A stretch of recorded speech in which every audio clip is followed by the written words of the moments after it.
My friend, it's definitely a big week for Anno, and in particular for the new Anno 117. We have got tons of news, so let's cover them. We have a video that you can see on the screen now. I will also post it in the video description below. That is as part of an IGN event that happened yesterday at the time I'm filming. We also have a full dev blog, right? So a lot to cover. In the video over here, they talk a bit more about the story, that you are a provincial governor, you're going to be and by the way, in both the dev blog and this video, you're going to see work in progress build of the actual game. This is not cinematic, right? This is the actual game. Like, we can recognize, and we've seen that also in the past, we can recognize a lot of Anno 1800 in it, which is not a bad thing in itself, right? Because it was a beautiful game. But yeah, let's dive into what they actually did confirm. The first thing is that, we know there was two regions, right? There is Latium and there is Albion. Latium is basically, think of Italy, right? You're close to Rome, and Albion is more the England, UK, Scotland type of thing, right? It's far from Rome. It is more harsh place. Now, in this shot over here, this is Latium, and they say that, Latium is a rich place that you have to rebuild after a natural disaster. I'm thinking it's probably Pompeii, even if, let's remember, the game is not supposed to be historically relevant. You're not going to have, the actual emperor and those type of things, but it builds on reality. What I do find really interesting about this is, could this natural disaster happen again, right? That could be really interesting. And then they talk about the other region, Albion. They do mention, by the way, that something goes wrong and you're sent to Albion. I thought you would be able at the beginning to choose if you want to go to one or the other region, but maybe this is in the campaign. Like in the campaign, you have to go first to Latium and then you move to Albion, and maybe in Sandbox you can choose, to start in one or the other. But regardless, right, they talk about this other region that is going to be a lot harsher. They also remind us of the fact that here we're going to have locals, and we need to decide if we want to go the local way or if we want to Romanize them. This shot here really seems to hint at land combat. Look at this, right? You have soldiers. They're moving around. It may be part of an event or something. I think it's still not 100% confirmed, even if later in the video you'll see they'll mention again something very linked to land combat. They also do mention that we will hear a lot more about the game in April, and let's remember that the game is supposed to come out this year, right, 2025. So I think indeed towards April, maybe latest June, we should start seeing actual good gameplay, right? But today we do start seeing a very new feature of the game that I want to show you, which is on the naval combat, your ships. So they show over here a basic ship. Now, I'm pretty sure we still have multiple ships, but a cool thing coming into the game is modularity into your ships. And I think this is linked also maybe to another element where, in the past, we used to have transport ships and we used to have military ships. Now, I think what may happen now is you will still probably have, as I said, different ships. Like you can have your small, your medium, your big ship, if you wish, right? But I think they will all be both military and transport, because they mentioned that the ship is going to have a cargo capacity, right? And then they mentioned that you have the modularity. So you're going to be able to add things to the ship. So for example, you can add a second sail because the wind is going to give you more speed, right? This is definitely something that was already in Anno 1800, right? Wind, this will still be there, but having, the choice to add a new sail. And I think you probably have, to do that in your harbor. You probably can't do that when you're at sea, where you maybe spend a bit of resource and you have a sail.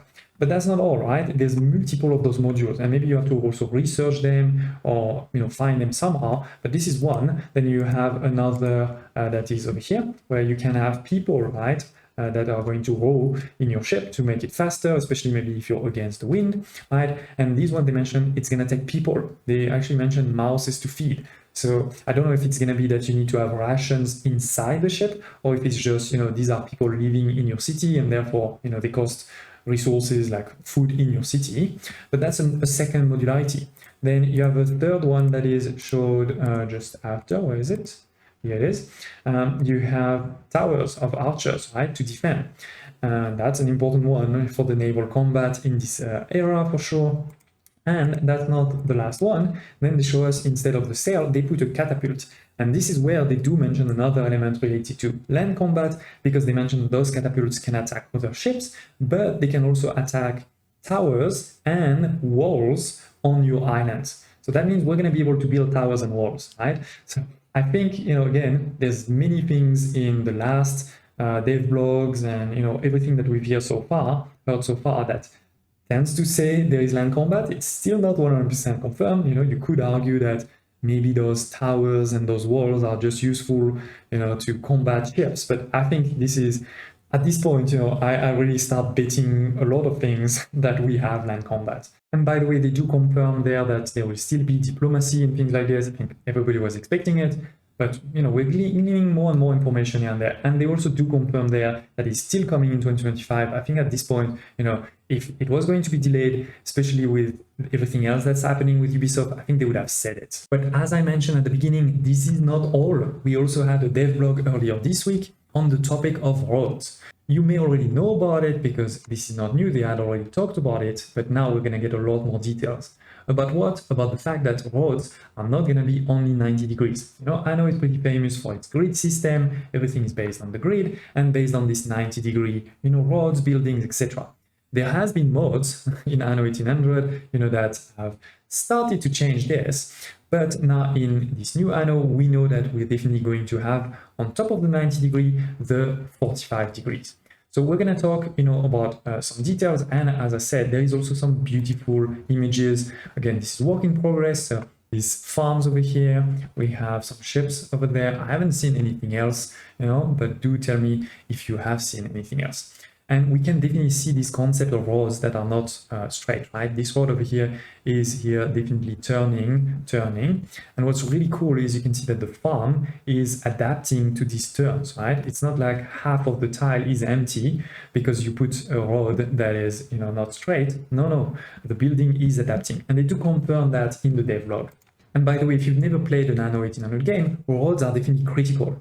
All of your buildings need to be connected to a road. That road needs to be connected to your port, to your harbor, right? This is also where the feedback units, so your people, the animals, all those type of things, this is where they will be. So roads are critical. And as I said, it's always been kind of this 90 degrees. So a lot of people have questioned on it, and I think that's why they've also started the devlog with this. Now, let's look a bit at some of the information that they share. For example, over here, you can see what you could do in Anno 1800. If you wanted to do kind of something like this, a diagonal, you have to do this ladder, right? Which works, but was pretty ugly, right? I think we can all agree to this. Now, in Anno 117, we'll be able to do this diagonal. And you can see also, this is not like a rough 45 degree. They have made it a bit round. Now, under the hood, how is that working? That instead of having, a road for one tile, now the tiles are broken into 4 quadrants, right? Or subtile, as they said, and that enables you to take, for example, only 2 at 45 degrees instead of 4 for the 90 degrees. And as I mentioned, you can see it's a bit more smooth for those 45, but even for those 90 degrees, this is smoother, right? Even if you'll still be able to build on this tile over here, right? I can put a house there, it's fine, but it will look better. Now, of course, because of, these 45 degrees, now you have many possibilities of roads, right? So we've created many different kind of possibilities on how it would look, depending on, how you're organizing, how you're connecting. You can see, right, different examples there, including the normal, grid. You can still do the grid, not a problem. I hope, that's not going to create performance issues, but it seems to be all right over here.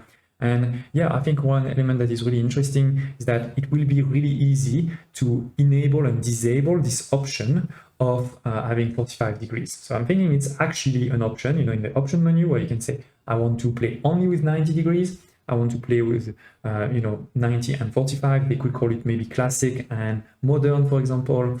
So, if you really want to only play, maybe you're a main maxer, or maybe just you love, the old grid style, you can still do that. But in particular for beauty builders and also for min maxers, in corners of island and things like this, now we have the options to use these 45 degrees.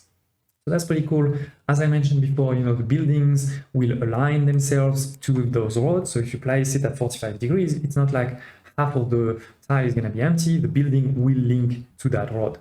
There's also some small but cool quality of life improvements that they're bringing. Like if you over a building, when you're building a road, it's going to build a road all around it. So that's pretty cool. But I think, to be honest, the most important part of this whole devlog, except maybe seeing those cool new visuals to know exactly how that's going to work, is this sentence here, which is other features in the game will use a similar functionalities to the road.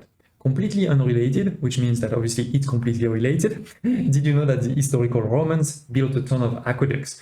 Which means that either, Oliver is completely trolling all of us, or they basically confirmed that we will have aqueducts in the game, and that those aqueducts will probably work a lot like roads. So that means we'll probably be able to have also these 45 degrees for it, right? And that maybe buildings will align to them and those type of things. This will come in, they say more on that later. So I guess in another dev blog, not in the next one, because the next one will still be on roads. I think they want to share a bit more of, how hard it was to make these 45 degrees, implication that you may not think about. And hopefully we will also understand through those implications other new things about the game, right? Like maybe things around like your warehouse, right? Is the concept of warehouse still there? Do your warehouse still need to be close, to your production building? And how did they calculate this with those new types of road? Those type of things. So it is, ladies and gents, as I said, that was a big week for Anno. We have quite a few news. We have some new screenshots, right?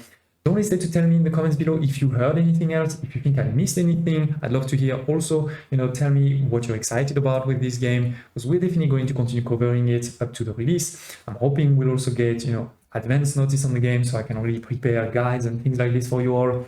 And yeah, smash the like button, and I hope to see you next time.